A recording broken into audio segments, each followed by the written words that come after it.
Hello everyone, this is iKonakona, and thank you for tuning in for another TF2 video. This one is about the new King of the Hill map that was released, King of the Hill King.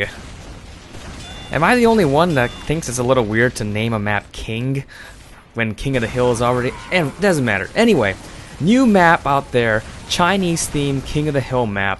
And just from looking at it, you can tell that this is not your typical Valve map. Now, if you're looking at this and wondering, this kind of looks familiar, this map.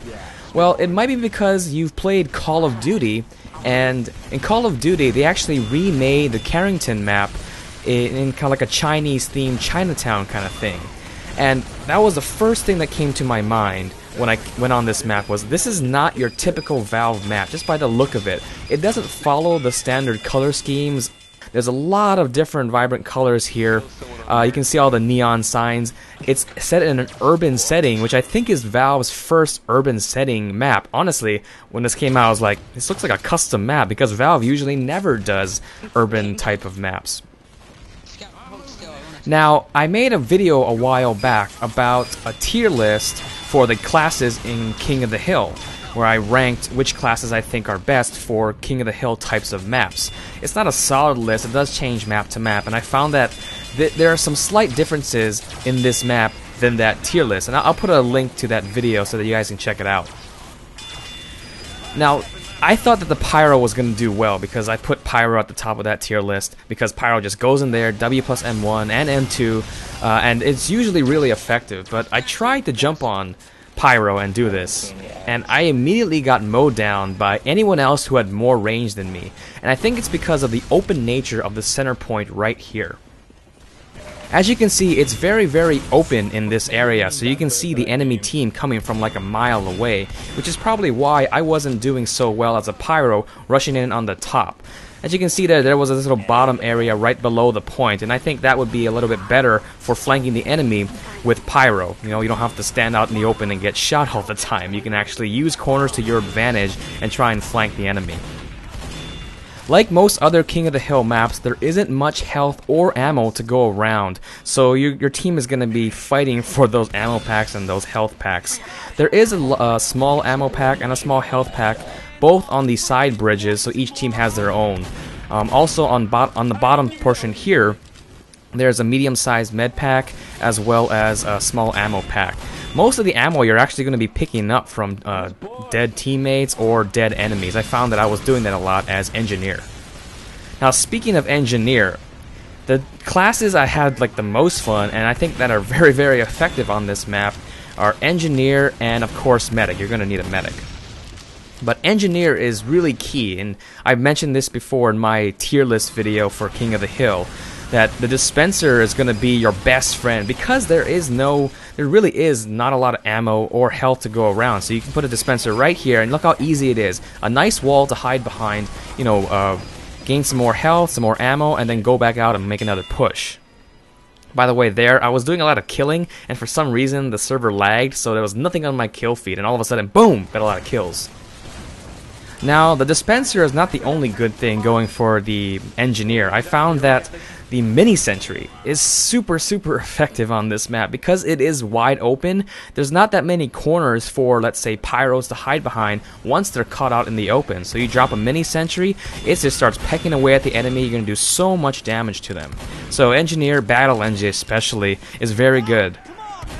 Now, speaking about playing offensively, I really enjoy playing as the Scout and the Soldier on this map. Now, I think the Scout does really well, because kind of like Nucleus, where there's kind of multiple routes on the side to get around the point, Scouts can use that to easily flank the enemy from either side. And because it's wide open, it allows the Scouts to jump around, dodge rockets and such. You won't be confined to such a small room. It's not like trying to run around in the small room in Harvest, you know? I mean, try and be a Scout and try to capture the point on Harvest. All it takes is like a rocket from the top to kill everyone on the point. Soldier is also very effective on this map, kind of like Harvest, because you can actually jump on the top of the point, on that roof there, and start spamming rockets straight down, gaining some height advantage over the enemy. You can also use the choke points on this map to get a lot of kills as Soldier. There are 3 ways to the main point, so you can get there actually pretty quickly. But all of them require going upstairs, and if you're a soldier at the top of those stairs, you can actually start spamming down. I found that, you know, all we have to do is actually stay in the top area on the enemy side and kind of spam down their stairs, and they're going to have to fight their way up the stairs to even get close to the point. They can actually use the route underneath, but I don't see a lot of people actually using that. They always try to go straight up the middle or up the sides, up the stairs to come to the middle point. So far I found that those 2 classes do pretty well offensively on this map. I still have to experiment around with the other classes, something like Spy. I'm a little worried about Spy because, like I said, there's not a whole lot of ammo, so if you dead ringer, you're basically going to have to wait a really long time for that cloak to rebuild so that you can actually go in for the kill and have a safe way out. So I'm going to try some Spy, maybe some Heavy. I actually found some Heavies playing on the server, and I've noticed that Heavies, they're really, you know, Heavies are really good at close range, right?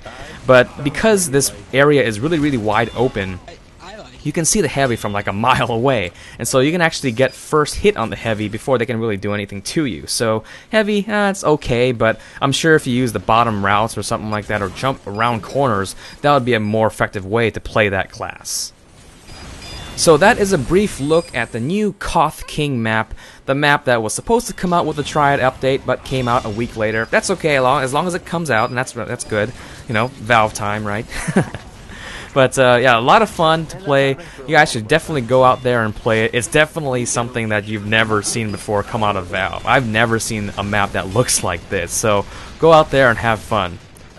So I hope you enjoyed this video. Thank you very much for watching, and have a nice day.